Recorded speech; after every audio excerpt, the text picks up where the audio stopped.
ఈ వెనకాల ఉండేటువంటి మనస్సులో ఉండే కోరికలే భగవంతుడు గమనిస్తాడు. బయటికి నువ్వు చెప్పే విషయం కాదు. ఇక్కడ నువ్వు ఎందుకు గుడి కట్టావు, నువ్వు ఎందుకు గుడిలోకి వెళ్ళావు, నువ్వు ఎందుకు కొబ్బరికాయ కొట్టావు, నువ్వు ఎందుకు ప్రసాదం తిన్నావు, ఇదంతా కావాలి. ఆ ఎందుకు అనేది ముఖ్యం. మనం ఆ ఎందుకు అనే ప్రశ్న వదిలేస్తాం ఆధ్యాత్మిక వ్యవస్థలో. ఎప్పుడు చేశాం, ఎలా చేశాం, అంతే. ఎప్పుడు చేశాం, ఏకాదశి నాడు చేసాం, ఎలా చేసాం, పొద్దున్న నుంచి ఏమి తినకుండా చేసాం. ఇదంతా దేవుడికి అనవసరం. నేను తినద్దని ఎవడు చెప్పాడు? ఏకాదశి అంటే రాకాశి నాడు చేయి. ఏకాశి కాకపోతే నువ్వు చిత్తశుద్ధిగా చేసావా లేదా, దాన్ని నువ్వు అనుసరిస్తున్నావా లేదా జీవితం, అది కావాలి. మనం అది ఒకటి పట్టించుకోం.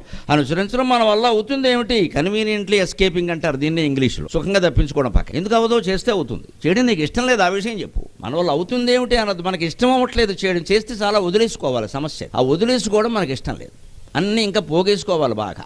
కానీ వైరాగ్యం ఎప్పుడు, వేదాంతం ఎప్పుడు ఈ స్తోత్రాలన్నీ వదిలించుకోమని చెబితే పోగేసుకోమని చెప్పవు. నిజంగా మనిషి సుఖంగా ఉండాలంటే వదిలించుకోవాలి, వీలైనని తగ్గించుకోవాలి. అన్నీ తగ్గించుకోబట్టే మన దేవతలు అలా నిరాడంబరంగా ఉంటాయి.